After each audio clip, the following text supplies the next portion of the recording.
सहनावतु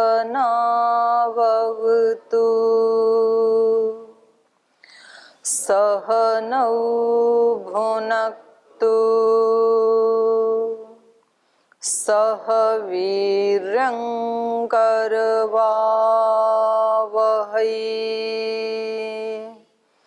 तेजस्विनावधीतमस्तु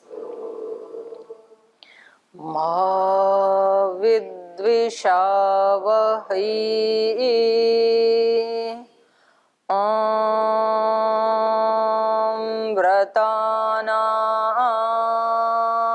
व्रतपते व्रतं चरिष्यामि तच्छकेयं तन्मे राध्यताम् इदमहमनृतात् सत्यमुपैमि। ॐ शान्ति शान्ति शान्तिः।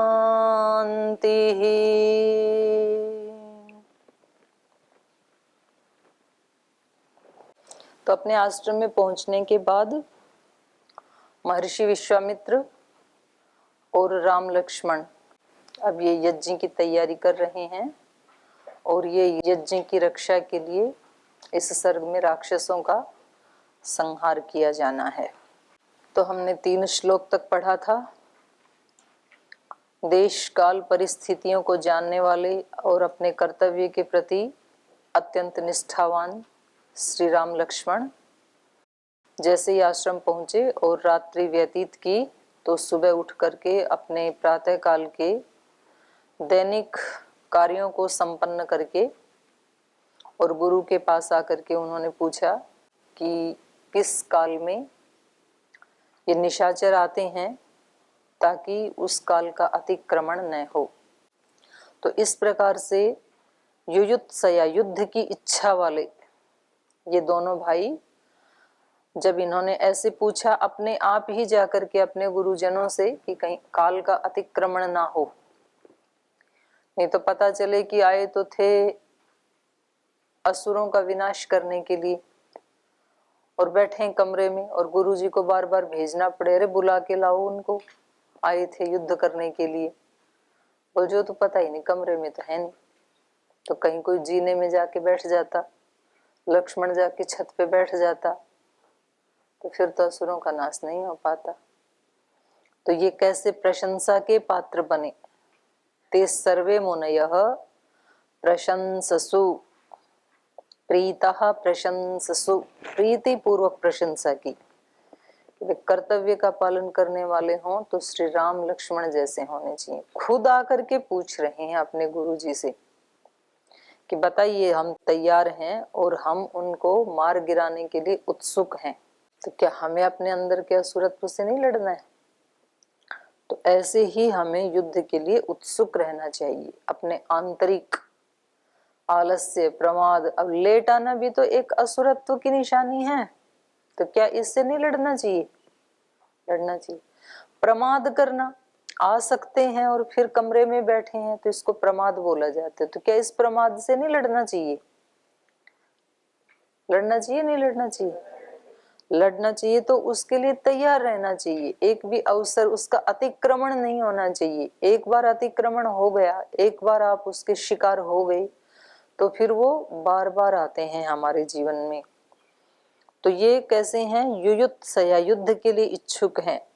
सर्वे ते मुनयः, इसलिए वहां रहने वाले जो भी मुनि हैं उन सब की ये प्रशंसा के पात्र हैं। उन्होंने प्रशंसा की प्रीति पूर्वक नृपात्मजौ, इन राजकुमारों की प्रशंससु। आगे कहा, उन्होंने पूछा ना कि हमें क्या करना है, किस समय आते हैं, तो वो जो दूसरे मुनि थे, विश्वामित्र के जो सहयोगी थे, आश्रम में रहने वाले थे, उन्होंने कहा अद्य प्रभृति षड्रात्रं रक्षतां राघवौ युवां दीक्षां गतो ह्येष मुनिर्मौनित्वं च गमिष्यति।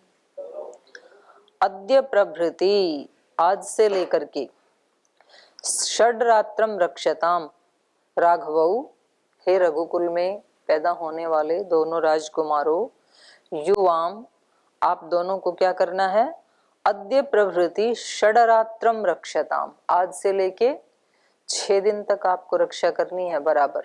6 दिन का अनुष्ठान है ये। दीक्षाम गतो ही एष, जो गुरुजी हैं विश्वामित्र जी हैं, ये दीक्षा में दीक्षित हो गई हैं, इन्होंने दीक्षा ले ली है इस अनुष्ठान की, इसलिए मौनित्वम च गमिष्यति मुनि, अब ये तो आज से मौन में प्रतिष्ठित हो जाएंगे, ये नहीं बोलेंगे। और आपको 6 दिन 6 रात्र, तो 6 दिन तक पूरा आपको जग करके रहना है, रक्षा करनी है आपको। तौ तु तद्वचनं श्रुत्वा राजपुत्रौ यशस्विनौ अनिद्रं षडहोरात्रं तपोवनम् अरक्षताम्। तौ तु तद्वचनं श्रुत्वा, तौ राजपुत्रौ यशस्विनौ, तौ यशस्विनौ राजपुत्रौ, वे दोनों यशस्वी जो राजकुमार थे, उन्होंने तद्वचनं श्रुत्वा, उन मुनियों के इस वचन को सुनकर के, अनिद्रम षड अहोरात्रम, उन्होंने क्या किया, 6 दिन और 6 रात जगते ही रहे लगातार। बड़ी कठोर तपस्या है। गुरुजी तो तप अनुष्ठान कर रहे हैं, सो कर ही रहे हैं, लेकिन सेवा करने वालों का अनुष्ठान कोई छोटा थोड़ी होता है। गुरुजी तो अनुष्ठान में लगे हैं और ये सेवा में ना सो रहे हैं रात को और ना दिन में विश्राम कर रहे हैं। तो ऐसे असुरत्व का विनाश करने के लिए अहरनिश जाग करके रहना होता है। जब तक असुर मर ना जाए तब तक पलक नहीं झपकनी है, ये नियम बता रही है रामायण में असुरों का नाश करने के लिए। तो बोल जी फिर तो हम बीमार हो जाएंगे नहीं सोएंगे तो यहाँ जागने का मतलब क्या है, या निशा सर्वभूतानाम तस्याम जागृति संयमी, जो सब लोगों के लिए निशा है उसमें संयमी व्यक्ति उसमें भी जागता है। तो फिर ये संयमी सोता कब है, दिन में सोता है क्या? तो वहां यही बताया गया है कि उसकी जो नींद है वो भी जागरूकता पूर्वक है। नींद जागरूकता पूर्वक कैसे हो सकती है? नींद तो नींद ही है। नहीं, नींद भी तो 3 प्रकार की बताई गीता जी में, सात्विक, राजसिक, तामसिक। वो नींद वो थोड़े टाइम के लिए लेता है, 3, 4, 5 घंटे के लिए लेता है, लेकिन वो नींद ऐसी लेता है कि फिर बाकी के 18-20 घंटे वो बिना थके, बिना बीमार हुए, पूरी एकाग्रता के साथ समाहित चित्त होकर के अपनी सेवाएं दे सके प्रसन्नता पूर्वक। ऐसी नींद लेता है वो।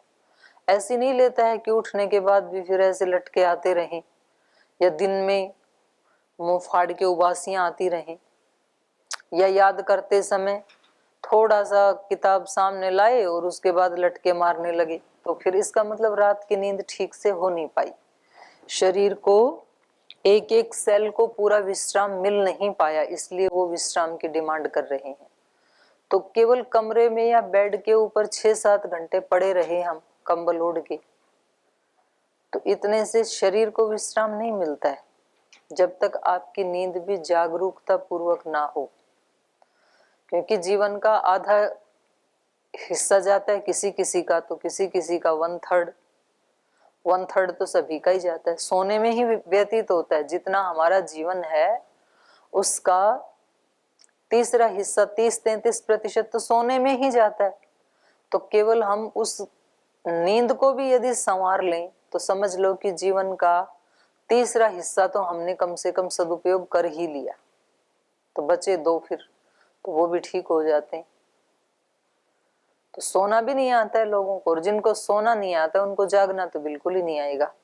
तो यहाँ जागरूकता की बात है। जिसको अपने असुरत्व का विनाश करना है उसको एक पल भी सोना नहीं है, अहोरात्र जागते रहना पड़ेगा। जागने का मतलब है अवेयरनेस, कितने घंटे के लिए बेड पे जाना है और इतने घंटों में कैसे मुझे जैसे लोग 8 घंटे सोते हैं और योगी 4 घंटे सोता है, तो उसको पता है कि मुझे कैसे 4 घंटे में 8 घंटे की नींद वाली पूर्ति करनी है। ये भी एक कला, सोना भी तो एक कला है, तो सोना ही नहीं आता है। 1-2 घंटे तो सोने से पहले करवटें बदलते रहते हैं, 1 घंटा उठने के बाद करवटें बदलते रहते हैं। हाँ बस अभी उठा, अभी उठा, और बैठे बैठे फिर दोबारा सो जाते हैं कंबल ओढ़ के। बोले अभी बस बैठ के ना थोड़ा सा, दीदी ने बताया था कि उठते ही संकल्प करना चाहिए, थोड़ा ईश्वर को याद करना चाहिए, तो बस मैं 5 मिनट याद कर लेता हूँ फिर उठूंगा। तो 5 मिनट के बाद तो 1.5 घंटा हुआ हुआ मिलता है। अब 4 बजे उठे थे और बज गए 5:30, तो बड़ा लंबा, ये तो भगवान का नाम लिया आपने। तो जागने का मतलब यही है यहाँ पर, ये जो अहोरात्र जगते रही, इसका मतलब क्या है? सजगता। रात में भी दोष ना हो ना, नींद में भी कोई दोष ना हो, तब मानना कि अंदर से अंतःकरण विशुद्ध हो रहा है। नहीं तो व्यक्ति जो दिन में नहीं करता वो रात को कर लेता है। दिन में खाना नहीं खाते हैं, जो उपवास करते हैं वो सपने में खूब अच्छा खाना खा लेते हैं। जो दिन में किसी के ऊपर नाराजगी अभिव्यक्त नहीं करते हैं, वो रात को या तो वो शेर के पीछे भागते हैं या शेर उनके पीछे भागता है, भयभीत रहते हैं फिर। तो ये सारे हमारे अंदर जुड़ते रहते हैं संस्कार, एक एक एक एक। तो जागते रहने का अभिप्राय, अहोरात्र जागने का मतलब यही है कि प्रतिपल क्षण तत्क्रमयो संयमात विवेकजम ज्ञानम। प्रतिपल यदि हम सजग रहेंगे तो हम रात को भी सजग ही रहेंगे, क्योंकि वो सजगता हमारे सबकॉन्शियस माइंड में घुस जाती है। फिर व्यक्ति त्रुटि करता नहीं है। जागते हुए जिसने अपने विचारों को कंट्रोल कर लिया कि ये विचार, जैसे ही विचार आया कोई और हमने उसको पकड़ा कि ये कहाँ से आ गया, ये तो मेरे काम का है ही नहीं, तो फिर उसके रूट का पता लगेगा कि ये इस कारण से आ गया। ये आया कैसे? किसी चीज को मैंने देखा और उससे संबंधित व्यक्ति की याद आ गई मेरे को, तो हम तुरंत उसको कैंसिल करेंगे, नहीं ये विचार नहीं, क्योंकि मन को कुछ नया चाहिए और नया हमारे पास होता नहीं है। मन पूछता है कि अच्छा ये विचार ना उठाऊं तो कौन सा उठाऊं, तू बता मेरे को। तो फिर मन को बताओ कि जो काम कर रहा है इससे संबंधित विचार उठा तू, इसकी गहराई में जा, जो चीज तेरे सामने है। इधर तो तेरा ध्यान ही नहीं है, मैं कुछ और कर रहा हूं, तू कुछ और सोच रहा है। तो अब मन को ऐसी हमने आदत डाल दी कि हम कहीं होते हैं, मन कहीं और होता है, मन हमारा कहना मानता ही नहीं है। तो ये असुरत्व का विनाश करने का सबसे पहला लक्षण है जो श्री राम और लक्ष्मण ने अपनाया। क्या है ये? अहर्निश जागते रहना। अनिद्रम षड अहोरात्रम तौ यशस्विनौ राजपुत्रौ। वो यशस्वी राजपुत्र, यश की प्राप्ति किसको होती है? जो सुबह सुबह आचमन कर लेता है। सत्यम यशः श्रीर्मयी श्रेहि श्रयताम स्वाहा।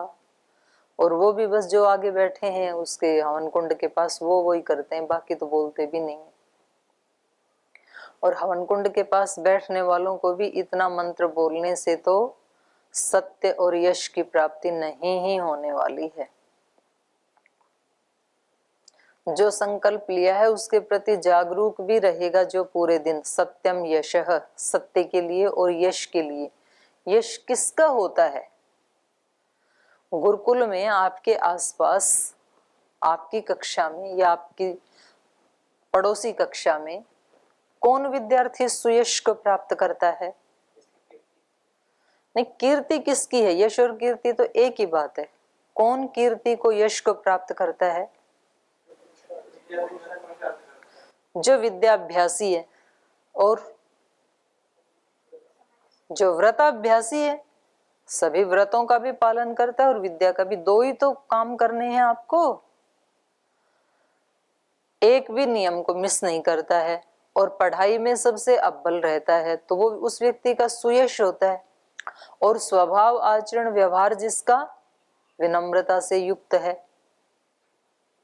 क्योंकि अर्जन काल में तो वैसे तो हमेशा ही रहना चाहिए, पर अर्जन काल में तो विशेष रूप से रहना चाहिए। जब हमें कुछ उपलब्धियां प्राप्त करनी है तो ईश्वर से तो अर्जन काल हम आत्माओं का हमेशा ही रहता है, तो कुछ ना कुछ तो ईश्वर से लेना है, तो हमारा आचरण विनम्रता पूर्वक ही होना चाहिए। लेकिन विद्या काल में तो विशेष रूप से होना चाहिए, क्योंकि गुरुजनों से भी हमें कुछ लेना होता है। तो जो विद्याभ्यासी है, जो व्रताभ्यासी है, आचरण व्यवहार में जिसके सरलता है, विनम्रता है, पुरुषार्थ करता है, विवेकी है, ऐसे व्यक्ति का ही तो यश होता है ना, वही व्यक्ति तो यश को प्राप्त करता है। तो यहाँ इनके लिए शब्द का प्रयोग किया यशस्वी नौ, यशस्वी। तो व्यक्ति को ये सोचना चाहिए कि आज दिन भर जो भी काम करूंगा वो कैसे करूंगा जिससे यश की प्राप्ति हो। और नहीं तो व्यक्ति अपने प्रमाद में ना, मतलब अच्छी चीजों को भी वो नेगेटिविटी के साथ उड़ा देता है। बोले कोई हमारे यश का गान करे ना करे, हमें क्या लेना देना इससे, ये जो ज्यादा चापलूस हैं इन्हीं के यश का गान होने दो, हमारे को चापलूस नहीं बनना किसी का। क्या कर सकते हैं इसका, तो इसका कुछ नहीं किया जा सकता। मतलब किसी की श्रद्धा भक्ति को भी ये चापलूसी का सर्टिफिकेट दे रहा है अपने दोषों को छिपाने के लिए, तब उसका कुछ भी नहीं किया जा सकता है। तो हमें ये पढ़ने के साथ साथ ना इसके जो एक एक शब्द आते हैं वो इसी समय ही हमें अपने अंदर अंकित करने चाहिए। रामायण पढ़ने का तो तभी फायदा है, तभी तो इसकी पूर्ति है। तो इन्होंने इन दोनों भाइयों के लिए महर्षि वाल्मीकि जी ने जो संबोधन दिए, यशस्विनौ, तौ यशस्विनौ राजपुत्र, वो दोनों यशस्वी राजपुत्र जो हैं उन्होंने तद वचनम श्रुत्वा, उनके वचनों को सुन करके षडरात्रम अनिद्रम तपोवनम अरक्षताम, 6 रात और 6 दिन तक अहोरात्र तपोवन की उन्होंने रक्षा की। तपोवन भी, तपोवन कहीं दूर नहीं, हमारा ये शरीर ही हमारा तपोवन है। इस शरीर में रहते हुए ही आत्मा को, इसी को ही अलग अलग जो ऋषि, कोई इसको मंदिर बताता है, कोई इसको शिवालय बताता है, यहाँ इन्होंने तपोवन बता दिया है। तो जो भी अच्छी से अच्छी चीज, अच्छी से अच्छा जगह आप कल्पना करते हैं कि मैं वहां जाके तपस्या करूं, आपके मन में आता मैं गंगोत्री जाऊं, तो यही गंगोत्री है। क्योंकि वहां जाकर के आंख बंद करने के बाद गंगोत्री तो दिखेगी नहीं, अंदर ही देखना है। कहीं भी किसी भी स्थान पे जाकर के जो अंतिम लक्ष्य है वो क्या है, अंदर ही देखोगे वहां जाकर के। तो जब वहां जाके भी अंदर की यात्रा करनी है तो यहाँ बैठे बैठे ही कर लो, फिर अंदर तो अंदर ही है, वो अंदर तो यहाँ भी वैसा ही है, वहां जाके भी वैसा ही है। अंदर में तो कोई चेंज नहीं आता है, और बाहर वाला जो है वो देखना नहीं है। तो हमारा तपोवन, हमारी काशी, हमारी मथुरा, हमारा हरिद्वार, वो सब यही है। तो इसमें जो अहरनिश जाग करके रहता है और रक्षा करता है अपने इस तपोवन की, कि इस तपोवन में कोई असुर ना घुस आए, वो व्यक्ति यशस्वी बनता है। उपासांचक्रुतो वीरौ यत्तो परम धन्विनौ रक्षतो मुनिवरम विश्वामित्रम अरिंदमौ। उपासांचक्रतु वीरौ यत्तौ परम धन्विनौ, तौ परम धन्विनौ वीरौ, उन परम धनुर्वीरों ने, धनुष धारण करने वाले धनुर्धर, परम धन्विनौ, उन परम धनुर्धरों ने, तौ वीरौ, उन दोनों वीरों ने, ररक्षतु मुनिवरम, मुनिवर की रक्षा की, विश्वामित्रम, विश्वामित्रम मुनिवरम, इन दोनों भाइयों ने, अरिंदमौ, शत्रु का दमन कर देने वाले, इन दोनों भाइयों ने विश्वामित्रम मुनिवरम रक्षतु, मुनि विश्वामित्र की रक्षा की, उसमें लग गई। उपासान चक्रतु, उपासान चक्रतु मतलब ऐसा उन्होंने किया, उनकी रक्षा में वो लगे रहे, उपक्रम किया। ये अथ काले गते तस्मिन् षष्ठे तदात् गते सौमित्रिम् अब्रवीत् रामो, ये यत् तो नहीं है, यत्त्वम्, यत्त्वं भव समाहितः रामस्यैवं ब्रुवाणस्य त्वरितस्य युयुत्सवा प्रज्ज्वाल ततो वेदिः सोपाध्याय पुरोहिता सदर्भश्चमसश्रुका समित कुसुमोच्चया विश्वामित्रेण सहिता वेदिर्जज्ज्वाल सरित्विजा मंत्रवच्च यथा न्यायं यज्ञोऽसौ समप्रवर्तते आकाशे च महान् शब्द प्रादुरासीद् भयानकः आवार्य गगनं मेघो यथा प्रावृषि दृश्यते तथा मायां विकुर्वाणौ राक्षसौ अभ्यधावताम् मारीचश्च सुबाहुश्च तयो अनुचरास्तथा आगम्य भीमसङ्काशा रुधिरौघान् वासृजन्। अथ काले गते, तो इस प्रकार से वो तैनात हो गए अपनी ड्यूटी के ऊपर। और गते काले, कुछ समय बीत जाने पर, तस्मिन गते काले, उसमें से वो जो 6 अहोरात्र का टाइम था उसमें कुछ समय बीत जाने पर, षष्ठे अहनी, छठे दिन, षष्ठे अहनी तद आगते, छठे दिन आया असुर। षष्ठे दिवसे तदागते, जब छठा दिन आया तब सौमित्रीम अब्रवीत रामा, राम ने सुमित्रा नंदन लक्ष्मण से कहा। सुमित्रा का पुत्र सौमित्री, सौमित्रीम, सुमित्रा के पुत्र लक्ष्मण को राम अब्रवीत, राम ने कहा, यत् त्वं भव समाहित, कहा कि लक्ष्मण अब समाहित, तैयार हो जाओ, क्योंकि 5 दिन बीत गए, आज अंतिम दिन है अनुष्ठान का। और ज्यादातर असुर ना कब अटैक करते हैं, जब थोड़ी सी साधना बढ़ जाती है तब, उससे पहले नहीं करते। उससे पहले तो आप भी वैसे, असुर भी वैसे, क्यों करेंगे? जब कोई साधना करेगा तब बाधाएं ज्यादा आती हैं, ये पक्की बात है। आपने जैसे निर्णय किया कल से मैं एक बार भी देर से नहीं उठूंगा, तब कल ही आपको ज्यादा नींद आएगी। या फिर आप कल तो अपने जोश जोश में उठ जाएंगे, और ऐसे आपने 10, 15, 20 दिन आप उठते ही चले गए। अब आपको लगा कि अब तो मेरे को आदत पड़ गई, अब मेरे से गलती नहीं होगी, तो फिर आपको 20वें 21वें दिन अच्छी सी नींद आने लगेगी। फिर वो टूट जाएगा। आपको लगेगा कि कई दिन हो गए 4 बजे उठते उठते, चलो आज एक दिन सो लेता हूं। और फिर वो एक दिन ऐसा आया कि उसमें दूसरा, तीसरा, चौथा, पांचवा, 7-8 दिन गुजर जाते हैं। फिर व्यक्ति को लगता है अरे ये तो मतलब शुरू किया था अच्छा अभ्यास, ये तो फिर गड़बड़ हो गए। फिर वो फिर दोबारा शुरू करता है, फिर 10, 20, 15 दिन निकलते हैं, फिर 1-2 दिन ऐसे आ जाता है, ऐसे होता रहता है। तो अब इनको जागते जागते 5 अहोरात्र हो गए, छठा दिन आया, तो इसलिए उसको अलर्ट कर दिया। तो जैसे जैसे व्यक्ति आगे बढ़ता है, ऊपर उठता है साधना में, वैसे वैसे उसको और ज्यादा जागरूक होने की आवश्यकता है। क्योंकि दूसरे लोग तभी अटैक करते हैं, वो कोई ना कोई ऐसी बात बोलेंगे, कोई ना कोई ऐसा व्यवहार करेंगे, कुछ ना कुछ तो करेंगे। वो उनके अंदर का जो असुरत्व है वो दूसरे के देवत्व के ऊपर प्रहार करेगा, क्योंकि उसको सुहाता नहीं है कि मेरे आसपास कहीं देवत्व की या दिव्यत्व की स्थापना हो जाए। तो वो अपने अंदर भी ऐसे युद्ध होता रहता है, देवत्व असुरत्व दोनों अंदर भी हैं। तो जो अंदर वाला असुरत्व है वो उसके आसपास वाले देवत्व को पसंद नहीं करता है।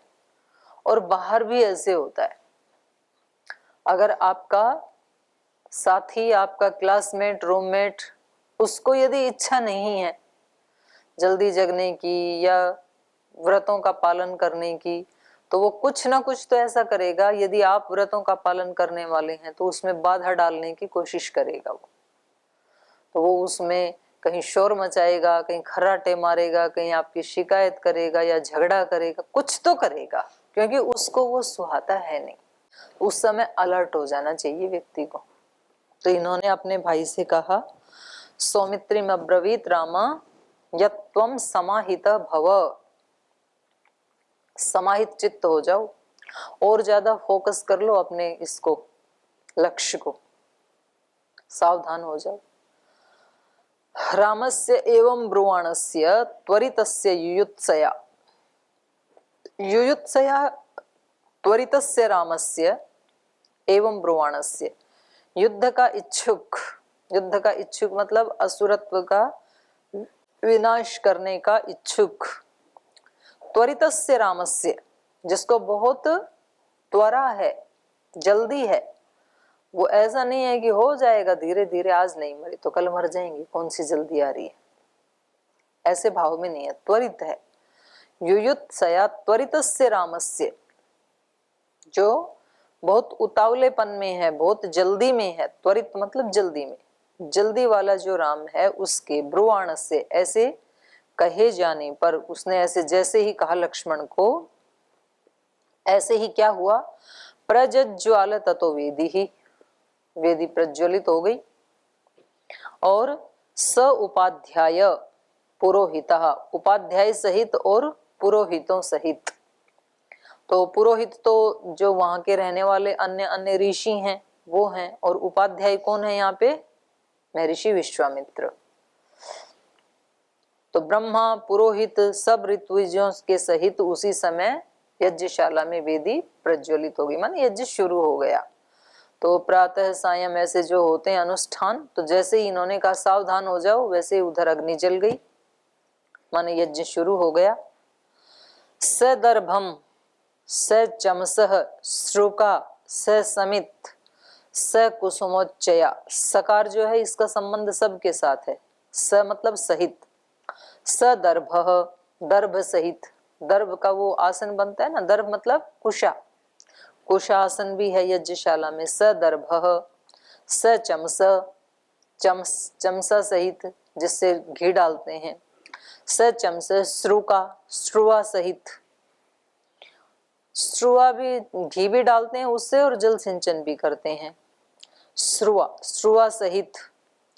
स समित, समिधाएं भी हैं वहां पर, समिधाओं सहित। और स कुसुम उच्चयः, ऊंची, ऊंचे से चिनाई की है कुसुमों की, माने रंगोली आदि डाली होगी उस पे, यज्ञ वेदी पे फूलों से भी डालते हैं ना आप लोग, ऊपर ऊपर चढ़ाते हैं। तो स कुसुमोच्चया, कुसुम की उस डेकोरेशन के साथ सज्जा सहित ऐसी जो यज्ञ वेदी है, यज्ञ वेदी में ये सारी चीजें हैं, वहां दर्भ भी है, चमसा भी है, श्रुआ भी है, समिधाएं भी हैं, फूलों से उसको सजाया गया है।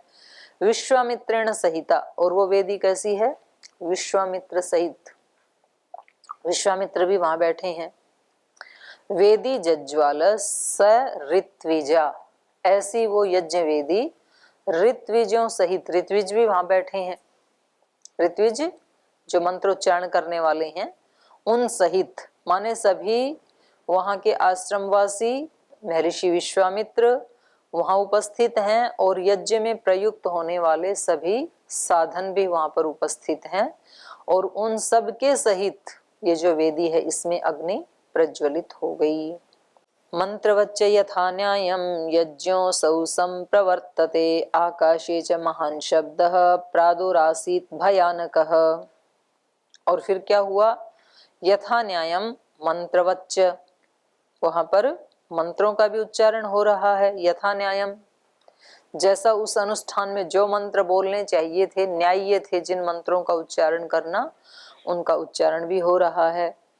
असौ यज्ञ समप्रवर्तते, इस प्रकार से ये यज्ञ प्रारंभ हुआ, समप्रवर्तते माने प्रारंभ हुआ।